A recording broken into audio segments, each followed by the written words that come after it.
तो बच्चों बात करते हैं हम लोग आज अपने नए टॉपिक के बारे में, जो कि हमारा 11th स्टैंडर्ड का सबसे पहला मैथमेटिक्स एंड स्टैटिक्स पार्ट 1 का सबसे पहला चैप्टर है, जिसका नाम है एंगल एंड इट्स मेजरमेंट। ठीक है बच्चों, तो यहाँ आज हम लोग अपनी नई शुरुआत कर रहे हैं इस चैप्टर से। तो जो वर्नाकुलर मीडियम के बच्चे हैं वो भी इस वीडियो को आसानी से समझ सकते हैं, इसमें कोई डाउट नहीं है।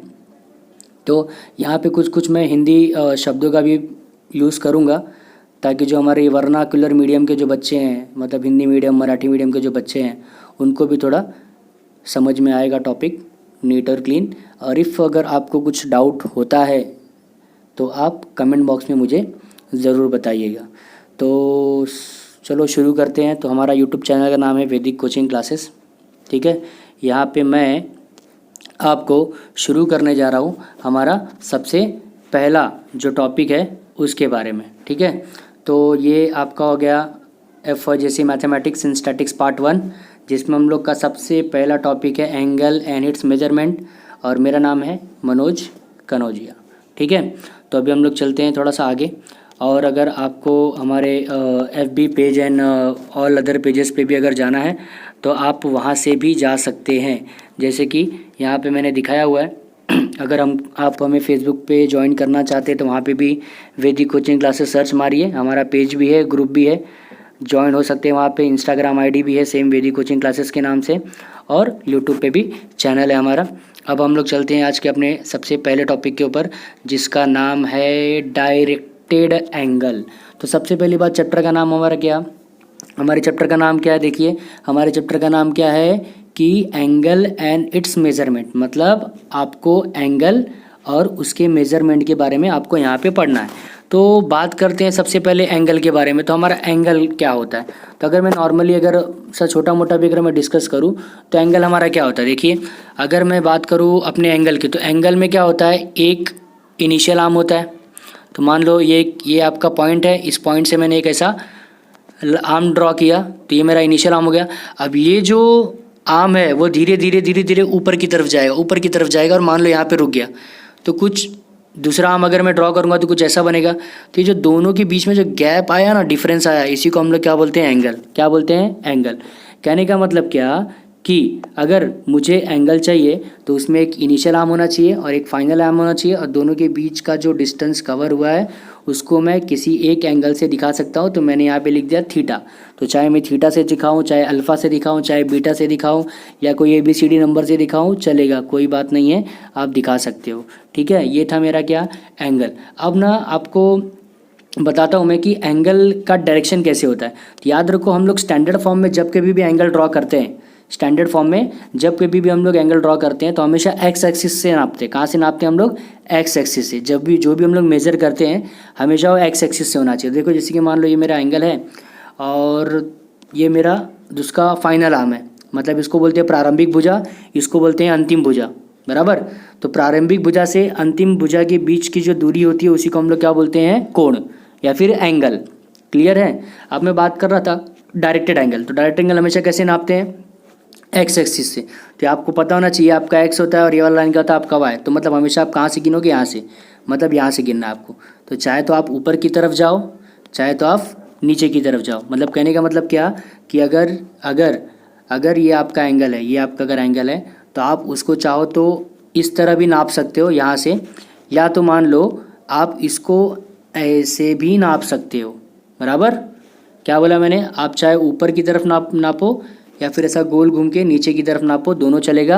तो इसमें जो स्टैंडर्ड फॉर्म होता है ना, वो हमेशा एक्स एक्सिस से ऊपर की तरफ जाते हैं, उसको बोलते हैं स्टैंडर्ड फॉर्म, बराबर। इसको क्या बोलते हैं हम लोग? स्टैंडर्ड फॉर्म बोलते हैं। इतना ध्यान में रखो आप लोग, ठीक है। तो ये टॉपिक थोड़ा सा है अपने सिलेबस में, देखते थोड़ा आगे। अभी फ़िलहाल हम लोग यहाँ देखने वाले हैं क्या कि डायरेक्टेड एंगल क्या होता है। तो लिखा है, देखो, डायरेक्टेड एंगल में एक अपने को ड्राइंग बना के दी गई है। क्या बना के दी गई है? ड्राइंग। देखो यहाँ पे, देखो एक ड्राइंग बना के दी गई है। इस ड्राइंग में क्या दिख रहा है? OA है और OB है। OA मेरा इनिशियल आर्म है, मतलब प्रारंभिक भुजा है, इनिशियल आर्म, और OB मेरा फाइनल आर्म है, मतलब लास्ट वाली लाइन है, अंतिम भुजा है। दोनों के बीच में कुछ तो एक रोटेशन हुआ है, मतलब जो मेरा पहले जो मेरा एंगल OA था वो अपनी जगह से उठ के कहाँ चला गया, पॉइंट बी पे चला गया। अगर मैं पॉइंट बी से ऐसे ज्वाइन करूँगा तो ये मेरा इनिशियल आर्म हो गया, मेरा फाइनल आर्म। दोनों के बीच के एंगल को हम लोग क्या बोलते हैं, थीटा, या फिर आपको जो दिखाना चाहे आप दिखा सकते हैं। तो उसका डेफिनेशन देखो यहाँ पे दिया है, डेफिनेशन मतलब परिभाषा। तो क्या लिखा है, द ऑर्डर्ड पेयर, क्या लिखा है, the ordered pair of rays OA bar, जो ऊपर एरो जैसा लिख रहा है मानो मैं OA के ऊपर, उसको ऐसा पढ़ते हैं, देखो इसको ऐसे पढ़ते हैं OA बार, क्या पढ़ते हैं, OA बार। इसको पढ़ते हैं OB बार। इसका मतलब वेक्टर, वेक्टर मतलब डायरेक्शन, वेक्टर मतलब डायरेक्शन, ठीक है। तो लिखा था ordered pair of rays OA bar comma OB bar together with the rotation of the ray OA to the position of ray OB is called the directed angle AOB। सीधी सी बात है, क्या बोल रहा है, क्या बोल रहा है कि आपका पहले क्या था, OA बार है, मतलब ये आपका प्रारंभिक भुजा जो OA बार है वो A पोजीशन से उठ के कहाँ चला गया, B पोजीशन पे चला गया। तो वहाँ पे क्या बन गया, OB बार चल गया, क्या क्या बन गया, OB बार। तो इन्हीं दोनों के साथ में जो ये गैप क्रिएट होता है पोजीशन चेंज की वजह से, इसी को हम लोग क्या बोलते हैं, डायरेक्टेड एंगल। क्या बोलते हैं हम लोग, डायरेक्टेड एंगल। ठीक है बच्चों, अब थोड़ा आगे चलते हैं। तो मैंने आपको बताया था कि आप इसमें देख सकते हो कि पॉजिटिव निगेटिव कैसे करते हैं। तो मैंने अगर आपको बताया था कि अगर आप वॉच की बात करूँ, घड़ी की बात करूँ, तो घड़ी कैसे घूमती है, ऐसे घूमती है, ऐसे ऐसे घूमती है, बराबर है कि नहीं। तो इसको बोलते हैं क्लॉकवाइज, क्या बोलते हैं, क्लॉकवाइज, क्या बोलते हैं, क्लॉकवाइज। और अगर ये मेरा, अगर ये देखो, अगर ये मेरा वॉच है, ये मेरी घड़ी है, और अगर मैं घड़ी के अपोजिट डायरेक्शन में अगर घूमूँ, ऐसा देखो उल्टा घूम रहा हूँ ना घड़ी के अपोजिट डायरेक्शन में, तो उसको बोलते हैं एंटी क्लॉक। क्या बोलते हैं, एंटी क्लॉक, क्या बोलते हैं, एंटी क्लॉक बोलते हैं, ठीक है, एंटी क्लॉक बोलते हैं। तो अब उसी बात को मैं आपको यहाँ पे बताने जा रहा हूँ।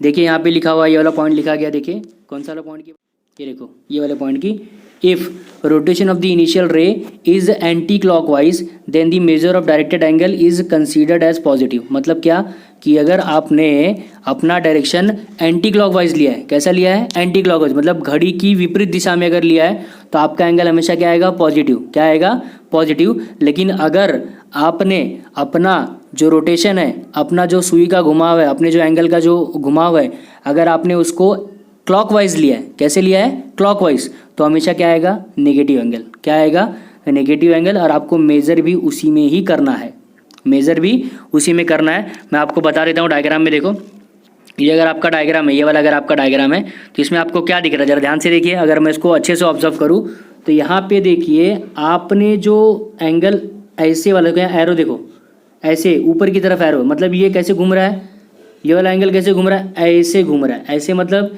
ये घड़ी की दिशा में कि घड़ी की विपरीत दिशा में, मतलब ये घड़ी के साथ घूम रहा है कि घड़ी के अपोजिट डायरेक्शन में घूम रहा है। तो जहाँ तक मुझे समझ में आ रहा है, ये घड़ी के अपोजिट डायरेक्शन में घूम रहा है, मतलब एंटी क्लॉकवाइज घूम रहा है। मतलब ये जो एंगल आएगा, पॉजिटिव एंगल आएगा, क्या आएगा, पॉजिटिव एंगल। और अगर मैं ये डायग्राम की बात करूँ तो देखो, अगर मैं ये डायग्राम की बात करूँ तो ये डायग्राम कैसे घूम रहा है, देखो ये मैं इधर को बता रहा हूँ वापस, ये डायग्राम कैसे घूम रहा है, ये मेरा इनिशियल आर्म है। अब OB मेरा क्या है, इनिशियल आर्म है, OB मेरा इनिशियल आर्म है। अब ये जो B से उठ के ना वो कहाँ पे आया, A पे आया, कहाँ पे आया, A पे। तो ऐसे हो गया, तो मतलब वो ऊपर से नीचे की तरफ आ रहा है ना, मतलब ये कैसे घूम रहा है, ऐसे घूम रहा है, मतलब घड़ी की दिशा में घूम रहा है, मतलब क्लॉकवाइज घूम रहा है। तो जब कभी भी क्लॉकवाइज घूमेगा तो कौन सा एंगल बनेगा, निगेटिव एंगल। कौन सा एंगल बनेगा, निगेटिव एंगल। अभी चलते हम लोग आगे।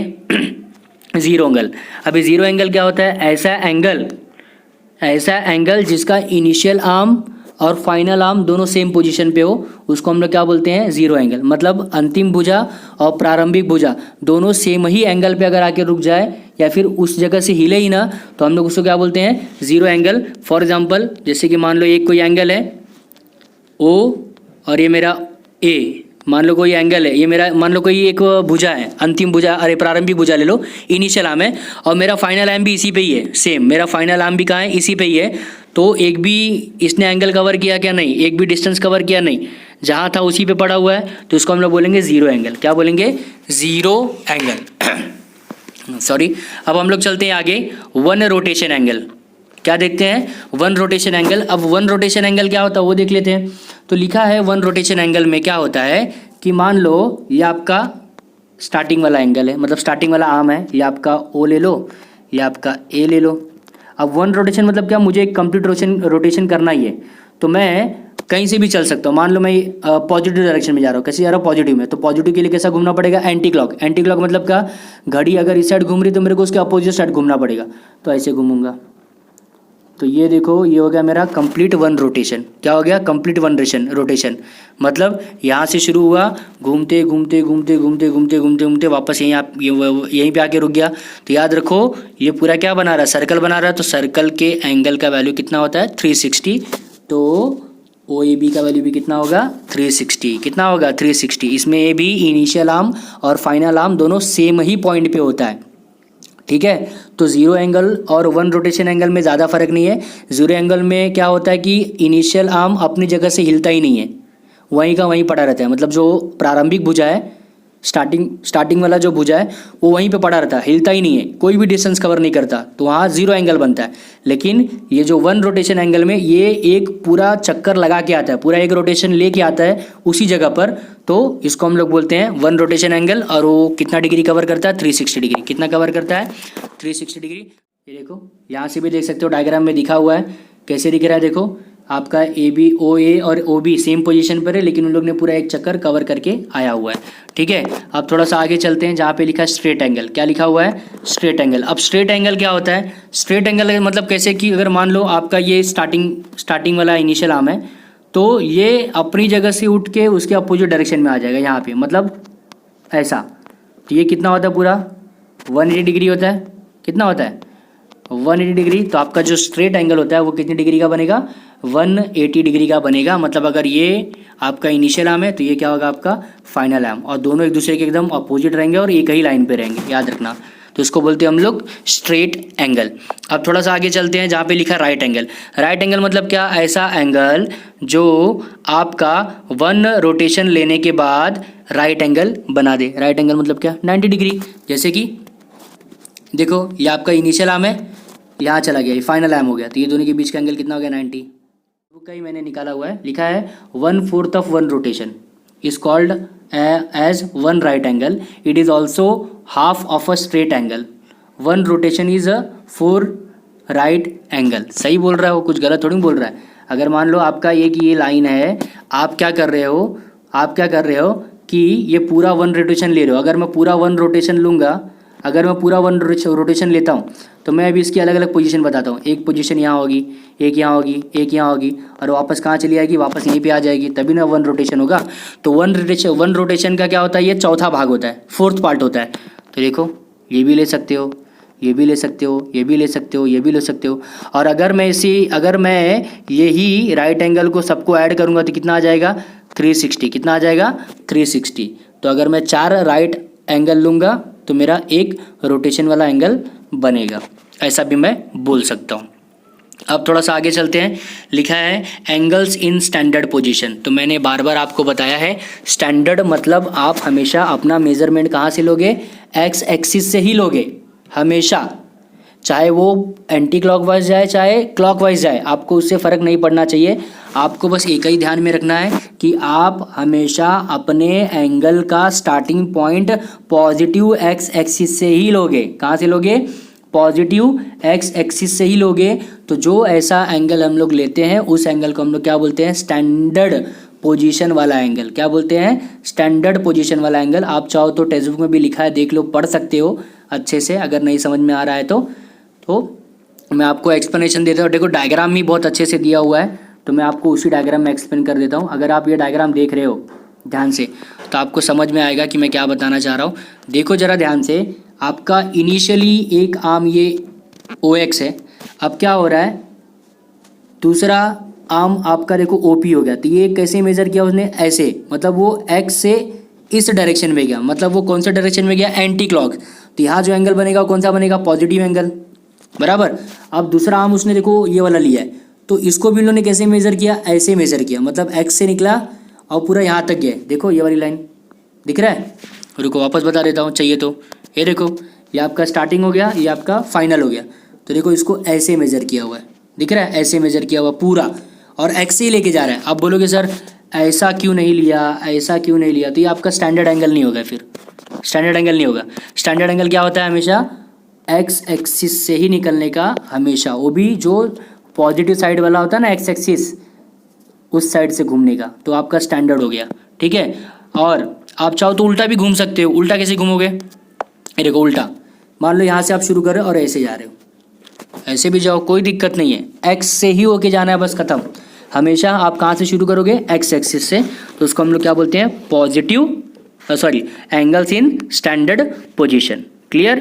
अब पॉजिटिव निगेटिव किसके बेसिस पे होता है, अगर आप क्लॉकवाइज घूमोगे तो निगेटिव एंगल, और अगर आप एंटी क्लॉकवाइज घूमोगे तो पॉजिटिव एंगल। सिंपल सी बात है, आप 10th में भी पढ़ चुके हो ज्योमेट्री में ये टॉपिक, कि अगर आप घड़ी की दिशा में घूमोगे, क्लॉक के डायरेक्शन में घूमोगे तो आपका एंगल क्या आएगा, निगेटिव, और अगर आप घड़ी की विपरीत दिशा में घूमोगे, एंटी क्लॉकवाइज घूमोगे, तो आपका आंसर क्या आएगा, पॉजिटिव एंगल। अब हम लोग चलते हैं क्वाड्रेंटल एंगल। कहाँ चलते हैं, क्वाड्रेंटल एंगल। अब क्या होता है क्वाड्रेंटल एंगल, देखो आपके स्क्रीन पे दिख रहा होगा क्वाड्रेंटल एंगल क्या होता है। तो क्वाड्रेंटल एंगल मतलब क्या, ऐसा एंगल जो बस क्वाड्रेंट पे ही जाके रुको। अब क्वाड्रेंट क्या होता है, एंगल। अब वो चाहे आप एक्स से शुरू करो या वाई से शुरू, आप चाहे एक्स से शुरू करो वाई पे ख़त्म करो, या एक्स से शुरू करो एक्स पे ही ख़त्म करो, या पूरा कंप्लीट वन रिवॉल्यूशन लेके आओ, कोई फ़र्क नहीं पड़ता। देखो मैं बता दे रहा हूँ, देखो इस डायग्राम को ध्यान से देखो जरा, अगर डायग्राम को अगर मैं ध्यान से देखता हूँ तो मुझे क्या दिखाई दे रहा है, देखो जरा ध्यान से, ऐसे भी मेजर किया, देखो एक्स जो भी एंगल है एक्स से ही शुरू हो रहा है, देखो यहीं से शुरू होगा सब एंगल मेजर करना। यहाँ गया, ये देखो यहाँ गया, ये देखो ऐसा भी लेके जा सकता हूँ या फिर ऐसा भी लेके जा सकता हूँ, लेकिन शुरू हम लोग को कहाँ करना है, सब एक्स से ही शुरू करना है। और याद रखो हर एंगल देखो जाके अक्ष मतलब क्या, एक्सिस पे ही रुक रहा है, दिख रहा है। देखो ये यहाँ से शुरू हुआ, रुको मैं बता रहा हूँ वापस, देखो अगर मैं इसको ध्यान से देखता हूँ तो ये देखो ये यहाँ से शुरू हुआ और यहाँ पे जाके रुक गया, देखो वाई एक्सिस पे रुक गया। ये देखो यहाँ से शुरू हुआ, ये पूरा घूम के वापस कहाँ आ गया, वाई एक्सिस पे ऊपर वाले। ये देखो यहाँ से शुरू हुआ वाई पे चला, ये देखो यहाँ से शुरू हुआ एक्स पे चला गया, है ना। तो हमेशा एक्सिस पे ही रुक रहा है वो, मतलब अक्ष पर ही रुक रहा है, इसलिए इसको हम लोग क्या बोलते हैं, क्वाड्रेंटल एंगल। क्या बोलते हैं, क्वाड्रेंटल एंगल। अब सबसे इंपॉर्टेंट टॉपिक जो आपका पहला क्वेश्चन है आपके टेक्स्ट बुक का, इसी के बेसिस पे लिखा है को टर्मिनल एंगल। क्या लिखा हुआ है, को टर्मिनल एंगल। थोड़ा सा मैं इसको छोटा कर लेता हूँ क्योंकि मेरे को एक्सप्लेनेशन के लिए जगह चाहिए, तो मैं इसको क्या लिखता हूँ, को टर्मिनल एंगल। क्या लिखा है, देखो को टर्मिनल एंगल, ध्यान से देखो क्या लिखा है, को टर्मिनल एंगल लिखा है कि directed angle of different amount of rotation having the same position of initial ray and terminal rays are called coterminal angle. तो को टर्मिनल एंगल ऐसा एंगल होता है, दो एंगल ले लो, एंगल्स बोला ना, दो एंगल ले लो, मतलब एक पहला वाला एंगल और एक दूसरा वाला एंगल, ऐसा ले सकते हो। तो पहले एंगल का जो इनिशियल आर्म है वो और दूसरे एंगल का इनिशियल आर्म है वो तो दोनों सेम रहेगा, ठीक है, क्योंकि हमेशा एक्स एक्सिस से शुरू होने वाला है। अब पहले एंगल का जो फाइनल आर्म है मान लो 30 डिग्री पे आके रुका, कितने डिग्री पे आके रुका, 30 डिग्री पे आके रुका, छोटा सा रिवॉल्यूशन लिया 30 डिग्री पे रुका। और दूसरा जो एंगल है उसका जो आर्म है ना वो पूरा एक राउंड लगाने के बाद फिर वापस एक्सिस पे आने के बाद फिर से 30 डिग्री कवर कर लिया उसने, तो वो भी किसी पे आके रुकेगा, 30 डिग्री पे ही जाके रुकेगा, बराबर। मतलब दोनों का पोजीशन क्या है, सेम है। तो वैसे एंगल्स को हम लोग क्या बोल सकते हैं, को टर्मिनल एंगल। तो मैं आपको बता देता हूँ, देखो ये एग्जांपल बहुत बेस्ट है, आपके बुक में दिया हुआ है को टर्मिनल एंगल का। देखो दिख भी रहा होगा आपको अच्छे से, वहाँ पे देखो अगर एक जो एंगल है इधर छोटा सा, देखो यहाँ ये वाला एंगल 30 डिग्री का लिया है, ख़त्म। अब एक एंगल उसने शुरू किया, यहाँ से घूमा, ये पूरा घूमने के बाद यहाँ पे आया, देखो पहले वाले का फाइनल आर्म भी यही था और दूसरा एंगल जो ड्रॉ किया उसका भी फाइनल आर्म क्या है, यही है। अब एक मैं तीसरा एंगल ड्रॉ करता हूँ, देखो यहाँ से शुरू करता हूँ, उल्टा घूमता हूँ और ये भी यहीं जाके रुक रहा है, मतलब इसका भी एंगल बन रहा है जो, वो भी उसका फाइनल आर्म कहाँ है, इसी लाइन पे। तो देखो यहाँ तीन एग्जांपल दे दिया, तीन अलग अलग एंगल है लेकिन तीनों का फाइनल आर्म सेम पोजीशन पर है, तो ऐसे एंगल को हम लोग क्या बोलते हैं, को टर्मिनल एंगल। और एक बात, अगर आपको सॉल्व करके निकालना है, ये तो मैं डायग्राम ड्रॉ करके आपको बता रहा हूँ, अगर आपको सॉल्व करके निकालना है, जैसे दो एग्जांपल दे दिया और बोला कि भाई बताओ मेरा को टर्मिनल एंगल है कि नहीं है, तो बहुत ईजी तरीका है, बड़े वाले एंगल में से छोटा वाला एंगल माइनस कर दो, बड़े वाले एंगल में से छोटा वाला एंगल माइनस कर दो। अगर 360 या 360 का मल्टीपल आ रहा है, क्या बोला मैंने, माइनस करने के बाद अगर 360 या 360 का मल्टीपल आ रहा है तो समझ जाओ वो कौन सा एंगल आपका को टर्मिनल एंगल है। चलो नहीं समझा तो मैं बता देता हूँ, यहाँ पे देखो, ये आपके टेक्स्ट बुक में कुछ एग्जांपल दिए हुए हैं, देखो यहाँ पे लिखा हुआ है, मान लो दो एंगल है मेरा, कितना एंगल है, दो। एक मेरा एंगल कितना है 390, दूसरा एंगल मेरा -330। अब माइनस इसलिए क्योंकि वो क्लॉकवाइज घुमा होगा। वो एंगल कैसे घुमा होगा? क्लॉकवाइज। तो मैंने बताया था जो एंगल क्लॉकवाइज घूमता है उसका आंसर माइनस में आता है, और जो एंटी क्लॉक घूमता है वो प्लस में आता है। तो जो 390 वाला वो एंटी क्लॉक वाला बंदा है, और जो ये -330 वाला वो क्लॉक वाला बंदा है, मतलब क्लॉक साइड से घुमा हुआ है। तो जब कभी भी ऐसा होता है तो मैंने क्या बोला, जो बड़ा वाला एंगल होता है उसको छोटे वाले में उसमें से छोटा वाला एंगल माइनस कर देने का। तो 390 और -330 में बड़ा कौन है? बट ऑब्वियस प्लस वाला बड़ा होता है। तो प्लस क्या है मेरा 390, प्लस क्या है मेरा 390, और छोटा वाला क्या है मेरा -330। तो 390 में से आप माइनस कर दो -330। देखो माइनस माइनस क्या हो जाएगा, यहाँ पे माइनस माइनस क्या हो जाएगा, प्लस हो जाएगा। तो 390 + 330 क्या आएगा, 390 + 330। ऐड करो कितना हो जाएगा, अगर मैं ऐड करूँगा तो 0 + 0 0 हो गया, 9 और 3 कितना हो गया 12 का 2, कैरी कितना गया 1, 3 3 6 1 7, कितना आ गया 720, कितना आ गया 720। तो मुझे एक बात ज़रा आप बताओ ज़रा अच्छे से कि जो 720 है वो 360 का मल्टीपल है। मल्टीपल मतलब गुणज, मल्टीपल मतलब गुणज है ना। 360 का अगर मैं डबल करूँगा तो कितना आता है 720 आता है। तो अगर ऐसा हो गया, अगर 360 आया या फिर 360 का कोई भी टेबल आ गया या फिर मल्टीपल आ गया या फिर गुणज आ गया, तो वो एंगल्स क्या होंगे, को टर्मिनल एंगल्स होंगे। तो आपके चैप्टर का जो सबसे पहला एक्सरसाइज है, पहला प्रैक्टिस सेट है 1.1, उसमें आपको सबसे पहला क्वेश्चन यही है कि determine which of the followings are the coterminal angles. तो क्या करोगे, बड़े वाले एंगल में से छोटा वाला एंगल क्या कर दोगे, माइनस कर दोगे। और अगर माइनस करने के बाद जो भी आंसर आ रहा है, अगर वो 360 है या फिर 360 का मल्टीपल है, तो लिख देने का since the angles are multiple of 360 degree, therefore the given pair of angles are coterminal angle. ऐसा लिखोगे तो भी चलेगा। चलो वो तो मैं अगले लेक्चर में आपको एक्सप्लेन कर ही दूंगा। अभी थोड़ा सा और आगे चल लेते हैं हम लोग, देखते हैं मेजर्स ऑफ एंगल। क्या देखते हैं, मेजर्स ऑफ एंगल। तो कैसे मेजर्स ऑफ एंगल करते हैं वो देखने वाले। तो देखते हैं यहाँ पे हमारा क्या है, मेजर्स ऑफ एंगल। ठीक है, तो यहाँ से हम लोग हमारा मेन टॉपिक शुरू होता है कि किसी एंगल को अगर मुझे मेज़रमेंट करना है, उसका एंगल का मेज़रमेंट लेना है तो कैसे करेंगे। तो बहुत ही इजी तरीका है, उसका जो इनिशियल आर्म है वो ले लो और उसका जो फाइनल आर्म है वो ले लो। दोनों के बीच का जो गैप आता है, अगर आप उसको मेज़र कर सकते हो तो उसी मेज़रमेंट को हम लोग क्या बोलते हैं, एंगल। क्या बोलते हैं, एंगल। बट अपने को अगर मैथमेटिक्स के लैंग्वेज में लिखना है तो क्या लिखेंगे, बहुत ईजी तरीका। देखो मैं यहाँ पे दिखा रहा हूँ, आपको स्क्रीन पे दिख रहा होगा। The amount of rotation from the initial रे OA टू द टर्मिनल रे OB। मतलब ये आपका इनिशियल रे OA है और ये आपका टर्मिनल रे बोलो, चाहे फाइनल रे बोलो, चाहे फाइनल आर्म बोलो, चलेगा। तो OA और OB के बीच में ये जो अमाउंट ऑफ रोटेशन हुआ है, इसी रोटेशन को हम लोग क्या बोलते हैं, एंगल। क्या बोलते हैं, एंगल।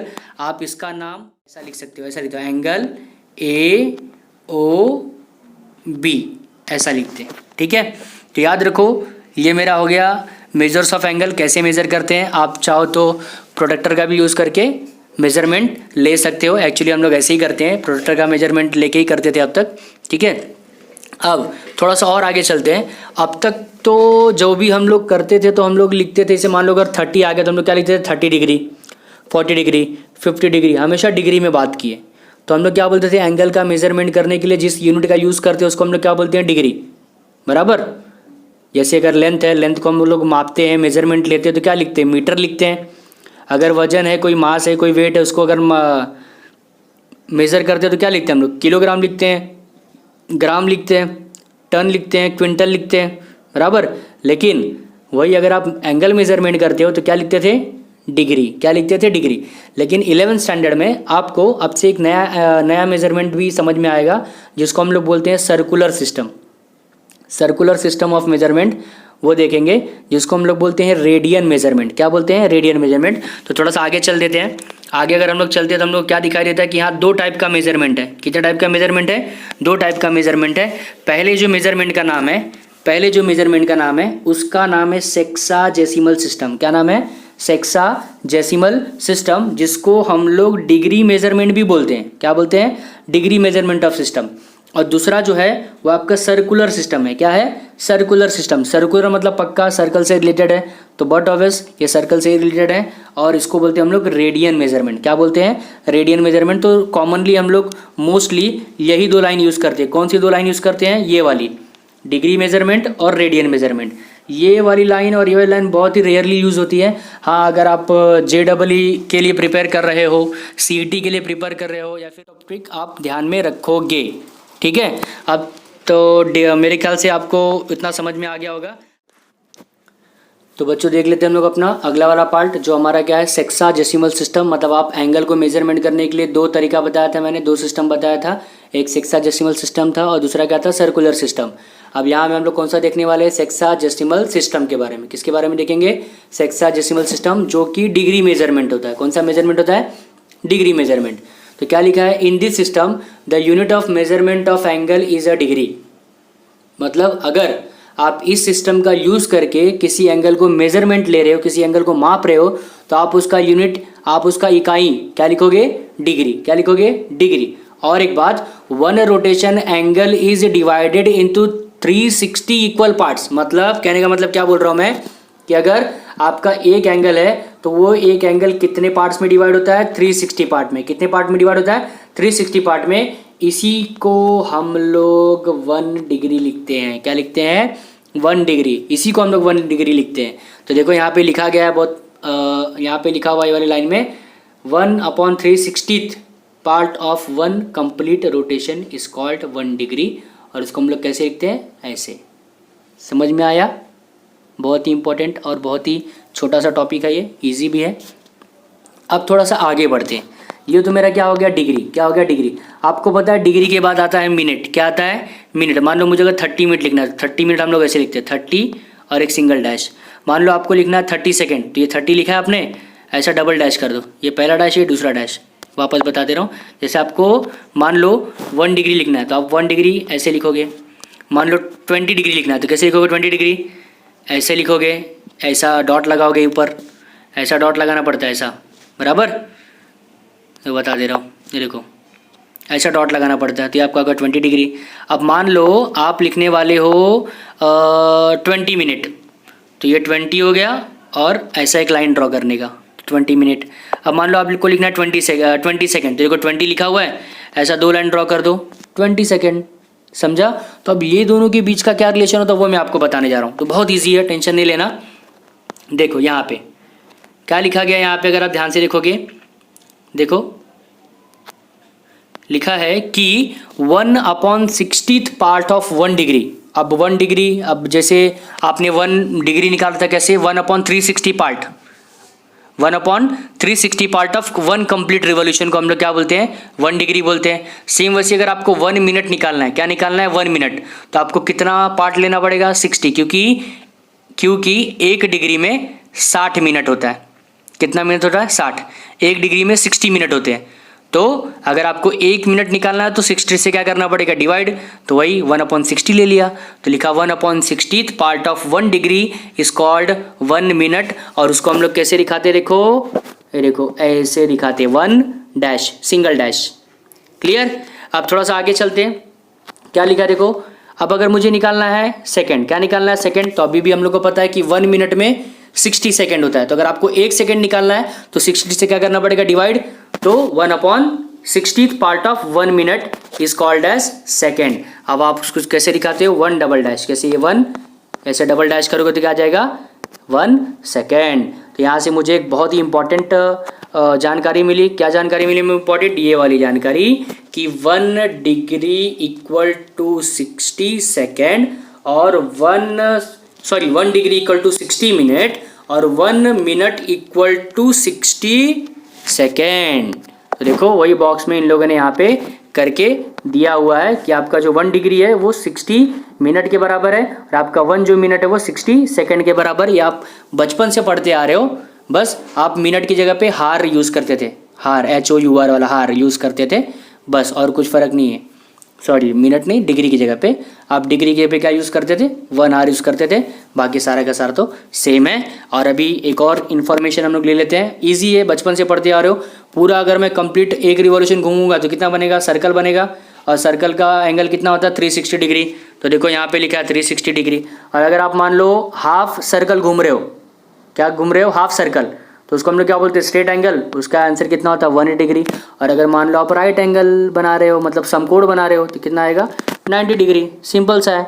अब इसी के बेस पे कुछ हम लोग देखने वाले देख लेंगे। अभी मैं आपको एक रिलेशन दिखाता हूँ कि कैसे रिलेशन होता है। तो ये सब रहने दीजिए, मैं आपको सीधा डायरेक्ट बताता हूँ कैसे होता है। ये देखिए, जैसे मान लिया आपके सामने ये इक्वेशन दिया हुआ है, ये वाला। तो मैंने बताया था कि अगर आपका आर आपका मान लो कोई रेडियन है, आर आपका कोई रेडियन है और थीटा आपका कोई डिग्री वाला मेजरमेंट है। आर आपका रेडियन है, थीटा आपका कोई डिग्री वाला मेजरमेंट है। तो अगर आप आर रेडियन बढ़ा रहे हो, रेडियन वाला अगर एंगल बढ़ा रहे हो, तो बट ऑब्वियस डिग्री वाला एंगल भी बढ़ेगा। एंगल तो एंगल ही होता है ना, चाहे वो रेडियन में हो चाहे डिग्री में हो। अगर आप रेडियन वाला एंगल बढ़ा रहे हो और वही एंगल को अगर आप मेजरमेंट कर रहे हो डिग्री में, तो भी तो बढ़ेगा ही ना, है कि नहीं। इसलिए r is directly proportional to theta ले लिया। आर आपका रेडियन मेजरमेंट वाला है, थीटा आपका डिग्री मेजरमेंट वाला है। तो अगर रेडियन मेजरमेंट वाला बढ़ रहा है तो आपका डिग्री मेजरमेंट वाला ही बढ़ेगा। और अपॉन में रेडियन के लिए हम लोग पाई यूज़ करते हैं और डिग्री में हम लोग 180 यूज़ करते हैं। अभी अभी प्रूफ किया मैंने, अभी अभी हम लोग ने प्रूफ किया। क्या प्रूफ किया कि pi radian equal to 180 degree. तो पाई देखो, pi radian equal to 180 degree. ये आपका रेडियन वाला पार्ट है, आपका डिग्री वाला पार्ट है। तो आर आपका रेडियन में, थीटा आपका डिग्री में, पाई आपका रेडियन में, 180 आपका डिग्री में। तो ये हिसाब से मैंने ये इक्वेशन लिख दिया। इस हिसाब से क्या लिख दिया मैंने, ये इक्वेशन लिख दिया। अब मुझे क्या निकालना है, आर निकालना है। क्या निकालना है, आर। आर मतलब रेडियन, आर मतलब रेडियन, रेडियन वाला एंगल निकालना है। तो मैं क्या करूँगा, ये जो पाई है ना उसको उठा के ऊपर दे दूंगा। तो देखो पाई मैंने यहाँ दे दिया। तो यहाँ से क्या समझ में आ गया कि अगर आपको कोई भी एंगल, कोई भी अगर आपको डिग्री वाला एंगल रेडियन में निकालना है तो आप किससे मल्टीप्लाई करोगे, पाई अपॉन 180। बहुत ही ज़्यादा इम्पॉर्टेंट कंसेप्ट मैं भी आपको बता रहा हूँ और ये आपको चैप्टर नंबर 1 में सबसे ज़्यादा काम आएगा।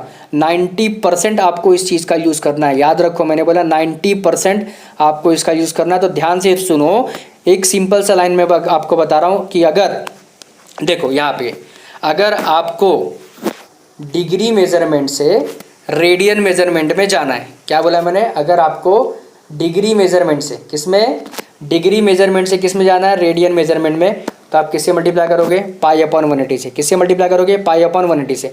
और अगर आपको रेडियन मेजरमेंट से डिग्री मेजरमेंट में जाना है, किस में जाना है, रेडियन से किस में जाना है, डिग्री में जाना है, तो किससे मल्टीप्लाई करोगे, 180 अपॉन पाई से। किससे मल्टीप्लाई करोगे, 180 अपॉन पाई से। मैं आपको एक एग्जांपल बताता हूँ, बहुत ईजी एग्जांपल है।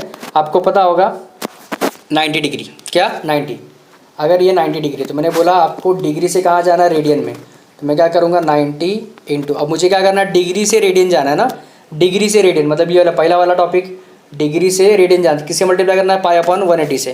तो देखो मैं मल्टीप्लाई करने जा रहा हूँ, पाई अपॉन 180। देखो 0 0 कट गया, 9 2 ज़ा 18। तो आंसर ऊपर आया पाई, नीचे कितना आया 2। तो आंसर कितना आ गया, पाई अपॉन 2। ये किसके इक्वल आ गया, 90 डिग्री के। किसके आ गया, 90 डिग्री। और जब कभी भी आप रेडियन में लिखोगे तो यहाँ पे छोटा सा ऊपर सी लिखते हैं। क्या लिखते हैं, सी। ठीक है, जैसे मान लो आपको देखो पाई रेडियन लिखना है, तो यहाँ छोटा सा सी लिख दिया मैंने, समझा। और अगर आपको इसका उल्टा करना है तो क्या करोगे, रेडियन से अगर आपको कहाँ जाना है, डिग्री में जाना है, तो किससे मल्टीप्लाई करोगे, 180 अपॉन पाई से करोगे। किससे करोगे, 180 अपॉन पाई से, समझा। अभी थोड़ा सा एक दूसरा देख लेते हैं। अब हम लोग नॉर्मल में पाई का वैल्यू कितना लेते हैं, 3.14, जो हम लोग अपने मैथ्स में पढ़ते थे अब तक 8 9th में। पाई का वैल्यू हम लोग लेते थे 3.14। तो मेरा अगर 1 रेडियन का वैल्यू 180 अपॉन पाई है। अब ये कैसे आ गया, सिंपल सी बात है, अगर आपको रेडियन से डिग्री में जाना है तो आप इसमें किससे मल्टीप्लाई करोगे, 180 अपॉन पाई से करोगे। अभी बताया ना मैंने, अगर आपको रेडियन से डिग्री में जाना तो 180 अपॉन पाई से मल्टीप्लाई करोगे, बराबर। तो 1 का अगर मल्टीप्लाई होगा तो कितना आएगा, इतना ही आएगा ना, 180 अपॉन पाई। इसलिए इसने क्या लिखा, 180 अपॉन पाई। याद रखो डिग्री लगाना मत भूलना, ठीक है। 180 अपॉन पाई, तो 180 तो ऐसे ही रहेगा। और पाई का वैल्यू क्या रखूँगा, अगर मैं 3.14 रखूँगा तो डिवाइड करने के बाद कुछ ऐसा आंसर आएगा। तो यहाँ से मैं एक और चीज़ बोल सकता हूँ कि जो मेरा 1 रेडियन होता है, वो 57.3248 डिग्री के बराबर होता है। क्लियर, इतना क्लियर है। अब एक और छोटा सा इम्पॉर्टेंट टॉपिक है जो आपको एग्ज़ाम में पूछा जा सकता है और आपके एक्सरसाइज में भी दिया हुआ है, तो मैं आपको एक्सप्लेन कर देता हूँ। बहुत ईजी है और मज़ेदार टॉपिक है। आपको ना एक्सप्लेन करना है। क्या एक्सप्लेन करना है कि ये तो मेरा डिग्री हो गया ना, मतलब ये डिग्री हो गया मेरा, लेकिन अगर उसको मुझे मिनट और सेकंड में निकालना है तो कैसे निकालेंगे। बहुत इजी तरीका है। इसमें देखो ज़रा 57 मेरा पूरा नंबर है। अगर मैं ये जो लिखा है इन लोगों ने, ये जो लिखा है इसको थोड़ा मैं साइड में ले लेता हूँ। देखो ये जो लिखा है अगर उसको मैं लिखूँगा तो कैसे आएगा, 57 प्लस 0.3248 ऐसा आएगा। 57.0.3248 ऐसे आएगा ना। 57 प्लस 0.3248 ये दोनों को ऐड करोगे तो इसके बराबर आ जाएगा। तो 57 को साइड में रखो, 57 डिग्री लिख दो। क्या लिख दो, 57 डिग्री। अब जो भी कांड करोगे ना सब इसके साथ करोगे। तो देखो ले लिया, ये देखो 0.3248 ले लिया डिग्री में। अब मैंने कहा बोला 57 डिग्री आप वहाँ भी लिखो, लेकिन जो बचा हुआ पार्ट था वो भी तो डिग्री वाला ही पार्ट है ना, तो उसको मैंने यहाँ साइड में ले लिया। अब मुझे डिग्री से कहाँ जाना है, मिनट में। कहाँ जाना है, मिनट में। तो जब कभी भी आप डिग्री से मिनट में जाओगे, बड़े से छोटे में जा रहे हो ना, तो मल्टीप्लाई बाय 60, और अगर आप छोटे से बड़े में आओगे तो डिवाइड बाय 60। तो यहाँ मैं क्या कर रहा हूँ, डिग्री से मिनट में जा रहा हूँ, मतलब हायर क्वांटिटी से लोअर क्वांटिटी में जा रहा हूँ, तो मैं मल्टीप्लाई पे क्या करूँगा, 60 करूँगा। वैसे भी आपको पता है 1 डिग्री बराबर 60 मिनट होता है, तो अगर इतना डिग्री है तो उसमें 60 का मल्टीप्लाई कर दो। तो अब मैंने यहाँ पे 60 का मल्टीप्लाई किया, तो 60 का मल्टीप्लाई करने के बाद अब ये डिग्री नहीं रह जाएगा, अब क्या हो जाएगा, पूरा ये मिनट में कन्वर्ट हो जाएगा। तो ये आपका आ गया मिनट बराबर। अब इसमें भी एक सीन है, देखो 19 आपका प्योर नंबर, तो उसको आप मिनट लगा के छोड़ दो। अब क्या बच गया उसके बदले, 0.488 ये बच गया। तो अब इसके साथ कांड करना, 0.488 के साथ करेंगे। तो देखो 19 मैंने साइड में लिख दिया, अब 0.488 में, अब ये मिनट है, अब आपको किस में जाना है, सेकंड में। तो बट फिर से वही कंसेप्ट, अगर आपको मिनट से सेकंड में जाना है तो किससे मल्टीप्लाई करना पड़ेगा, 60 से। तो मैंने 60 से कर दिया। अभी क्या हो जाएगा, सेकंड हो जाएगा। जैसे ही आप मल्टीप्लाई करोगे वो सेकंड हो जाएगा। तो अब इसका अगर मैं मल्टीप्लाई करूँगा तो कुछ आंसर कितना आता है, अप्रॉक्सीमेट 29 आता है। कितना आता है, अप्रॉक्सीमेट 29। तो यहाँ से मुझे क्या मालूम पड़ गया, कि जो मेरा ये 0.3248 था उसका आंसर अप्रॉक्सीमेट कितना आ गया, 19 मिनट 29 सेकेंड आ गया। और एक्चुअली मुझे निकालना क्या था, 57.3248 डिग्री का वैल्यू निकालना था।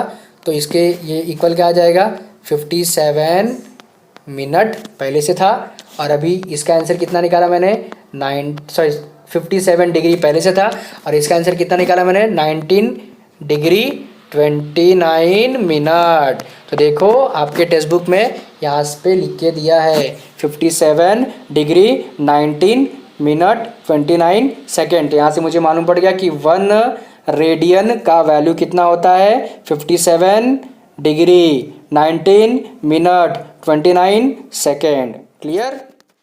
अब हम लोग एक और कंसेप्ट देख लेते हैं, जो आखिरी कंसेप्ट है आपके जो वॉच होता है, घड़ी होती है, उससे रिलेटेड है ये।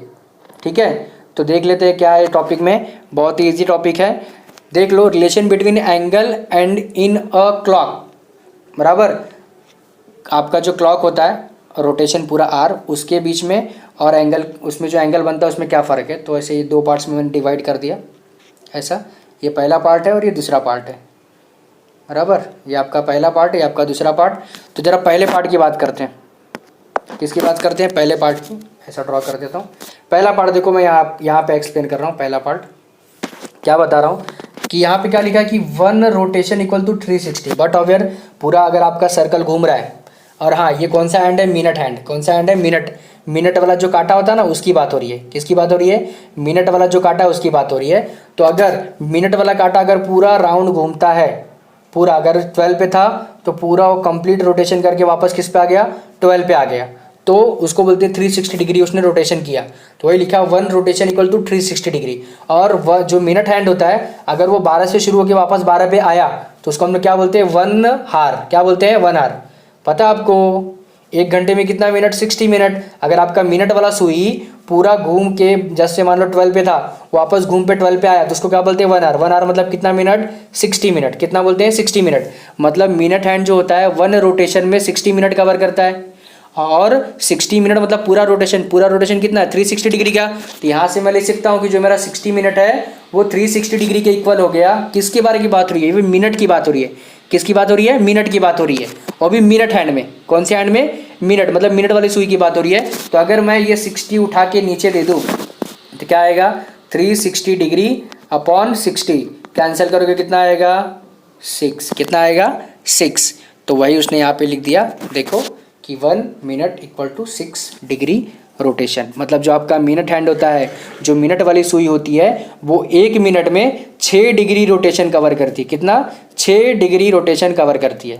ये इजी टॉपिक।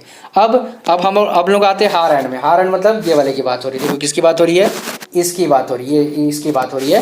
तो अब इसमें हार हैंड में देखो एक रोटेशन मतलब 360 डिग्री। हार में भी तो वही होगा ना। अगर हार मान लो 12 वाले, मतलब हार मतलब क्या, घंटे वाली सुई। घंटे वाली सुई अगर 12 पे है तो पूरा सर्कल लगाने के बाद वापस वो 12 पे आई तो उसने कितने एंगल कवर किया, 360 का। लेकिन अब उसने 12 घंटे कवर किए। कितने घंटे कवर किए, अगर मैं टाइम में कैलकुलेट करूँ तो 12 घंटा हो गया। वो सही बोल रहा हूँ ना। अगर मैं टाइम में कैलकुलेट करूँ तो जो घंटे वाली सुई है, जो हार वाली सुई है, उसने कितना कवर कर लिया, 12 हार कवर कर लिया। मतलब 12 हार इक्वल टू 360 डिग्री, है कि नहीं। 12 हार इक्वल टू, देखो 12 हार इक्वल टू 360 डिग्री। अगर मुझे 1 हार निकालना तो मैं 12 से क्या कर दूंगा, डिवाइड। तो 360 अपॉन 12, 360 अपॉन 12 कितना होता है, 30।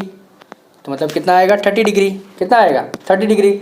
यहाँ से मुझे क्या मालूम पड़ गया, यहाँ से मुझे ये मालूम पड़ गया कि 1 हार इक्वल टू कितना होता है, 30 डिग्री। किसके लिए, ये हार एंड के लिए। किसके लिए, हावर एंड के लिए। मतलब जो आपका घंटे वाली सुई है उसकी बात कर रहा हूँ मैं। तो 1 घंटे में 30 डिग्री वो कवर करता है, बराबर। अब आपको ये भी पता होगा कि 1 घंटे में 60 मिनट होता है, इसलिए उसने ये लिख दिया। मतलब आपका 60 मिनट इक्वल टू 30 डिग्री हो गया। अब मुझे बस मिनट निकालना, तो ये 60 अगर यहाँ पे मल्टीप्लाई हो रहा है तो इधर आके डिवाइड कर दो। तो कितना आएगा, ऊपर 30 नीचे 60, तो ऊपर 1 नीचे 2, कितना आएगा, 1/2 आएगा। तो यहाँ से मुझे एक नई इन्फॉर्मेशन मिल गई कि 1 मिनट बराबर 1/2 डिग्री होता है। किसके लिए, हार एंड के लिए। किसके लिए, हार एंड के लिए। और अगर मैं मिनट हैंड की बात करूँगा तो मिनट हैंड में क्या होता है, देखो दोनों एग्जांपल दिया है। अगर मिनट हैंड मतलब जो मिनट वाली सुई है उसकी बात करूँगा तो 1 मिनट बराबर 6 डिग्री रोटेशन। लेकिन अगर मैं हार एंड की बात करूँ, जो घंटे वाली सुई है, उसमें 1 मिनट बराबर आधा डिग्री। 1 मिनट बराबर कितना होता है, आधा डिग्री होता है। अब यहाँ पे ये लिखा है, the word minute is use for time measurement as well as 60th part of degree of angle. तो इतना कुछ इंपॉर्टेंट नहीं है, देख सकते हैं हम लोग।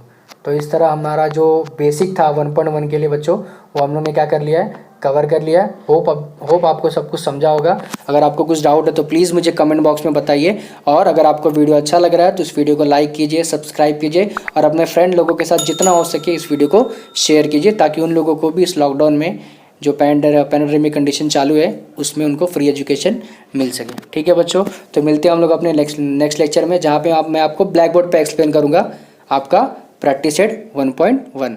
ठीक है।